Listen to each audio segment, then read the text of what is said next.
Se você tivesse que desenvolver uma atividade de cooperação técnica internacional descentralizada, você saberia quais são os caminhos viáveis?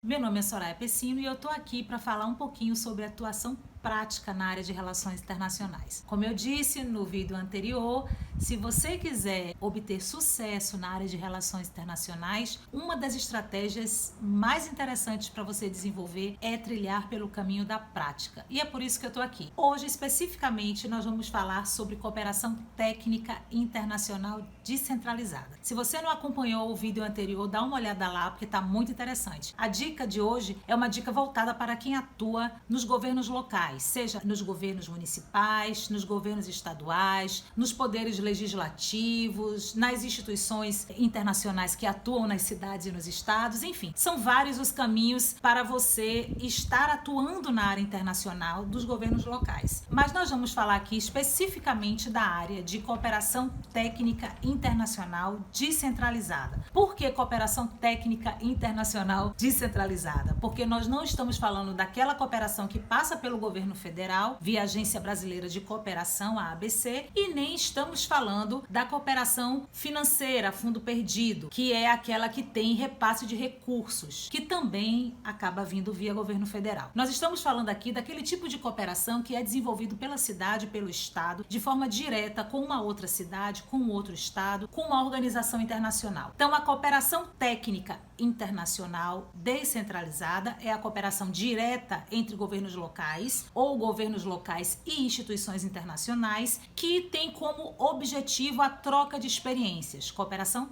técnica, olha o nome aí. Então a dica que eu vou dar hoje para vocês aqui diz respeito às formas que você pode utilizar para desenvolver essas atividades. São várias, são muitas as possibilidades, mas eu vou focar aqui em três que são as que eu mais utilizo no meu dia a dia. Primeira é a adesão a redes de cidades, depois eu vou falar sobre memorandos de entendimento e irmanamento. As redes de cidade, elas são instrumentos de intercâmbio técnico que a cidade pode utilizar para fazer troca de experiências, projeção de boas práticas com outras cidades, com outras instituições de forma objetiva em determinadas temáticas. Então, por exemplo, se você quer fazer um intercâmbio de boas práticas na área de planejamento estratégico urbano, você pode fazer uma adesão à rede CIDEU, que é uma rede que trata especificamente desse tema. Mas nós temos vários outros temas, vários formatos de adesão à rede. Tem redes de cidades que você vai participar de um processo seletivo para fazer parte. Existem redes de cidades que basta você mandar uma carta em nome do prefeito ou do governador, dizendo que você quer fazer parte daquela rede. Isso vai variar de acordo com a rede, de acordo com a temática, mas em linhas gerais, ela é uma estratégia interessante para você utilizar quando você tem uma área específica que você quer abordar. Então, se você quer trabalhar a questão de mudanças climáticas, você tem o ICLEI, C40, outras redes que trabalham com aquilo. Se você quer trabalhar intercâmbio de boas práticas na área de economia criativa, você tem aí o CCN, que é a rede de cidades criativas da Unesco. Então, são vários os caminhos que você pode trilhar para trabalhar especificamente com relação a um determinado assunto técnico. Entretanto, se você quiser trabalhar com a pauta de articulação política, de liderança regional, de aproximação institucional, o irmanamento vai bem, é muito interessante. Porque o irmanamento, na verdade, é um acordo que afirma que a cidade A e a cidade B estão realizando aquele irmanamento porque elas têm laços históricos comuns, interesses semelhantes, afinidades históricas, regionais, enfim, são várias as possibilidades. Normalmente, o irmanamento é utilizado para digamos assim, um reforço de aproximação política. É importante?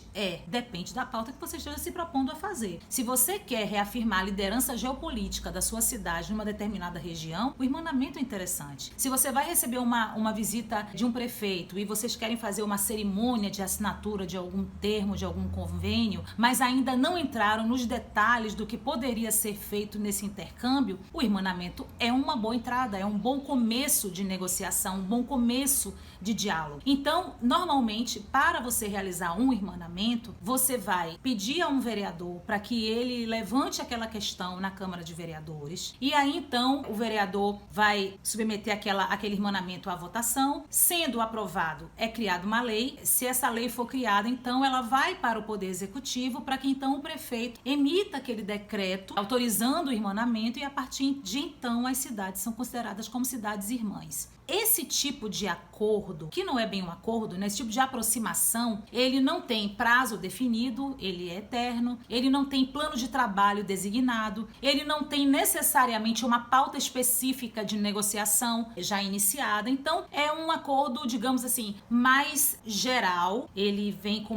um formato generalizado, mas que permite uma reafirmação, uma institucionalização dos interesses comuns daquelas cidades. E você tem uma outra possibilidade também de cooperação técnica internacional descentralizada, que é a assinatura de um memorando de entendimento. O memorando de entendimento, ele já é mais objetivo do que o irmanamento, mas não chega a ser tão detalhista muitas vezes como a adesão a uma rede temática de cidades. Você pode fazer o irmanamento reafirmando, por exemplo, que uma cidade quer fazer uma parceria com aquela agência especializada da ONU para tratar de determinado assunto na cidade, ou com uma outra cidade para tratar de intercâmbio de boas práticas na área de educação, na área de cultura, enfim. O irmanamento, ele não tem prazo definido. O memorando de entendimento, ele já tem prazo definido. Por exemplo, você faz um documento dizendo que o memorando vai ter início em março de 2021 e terá validade até março de 2023. Por outro lado, ele também vem geralmente com um plano de trabalho previsto. As cidades vão trocar experiências na área tal, vão ser realizadas missões internacionais. Enfim, você pode delimitar ali ou simplesmente criar um grupo de trabalho para que a partir dali você possa criar uma agenda de trabalho comum. Normalmente o memorando, ele ao contrário do irmanamento, que é mais político e mais institucional, o memorando ele pode ser mais técnico, ele deve ser mais técnico. Ele deve ser desenvolvido pelas partes que estão interessadas em manter aquela negociação, aquela aproximação. Então, assim, em linhas gerais, o que eu posso falar de diferença entre esses instrumentos é o objetivo de quem está se propondo a fazer. Aí é que eu acho que vale a questão da experiência do profissional de relações internacionais para esses assuntos. Porque ele vai saber exatamente se para aquela situação, por exemplo, para aquele prefeito, é mais interessante fazer com que a cidade esteja fazendo parte de uma rede, ou se é promover um irmanamento com determinado município, ou se é desenvolver um memorando de entendimento para determinada atividade que ele está se propondo a fazer. A cidade, no caso, está se propondo a fazer. Então, são 3 possibilidades, 3 caminhos que muitas vezes são utilizados pelas cidades para desenvolverem cooperação técnica internacional descentralizada. Todos os 3 são interessantes, mas é a sua experiência que vai fazer com que você saiba exatamente o que fazer, como fazer para determinada atividade. Então, não deixa de anotar essas dicas, porque semana que vem eu volto com mais informação, com mais dicas práticas operacionais sobre a atuação internacional das cidades ou simplesmente sobre sucesso na área profissional de relações internacionais por meio da atividade prática. Até mais!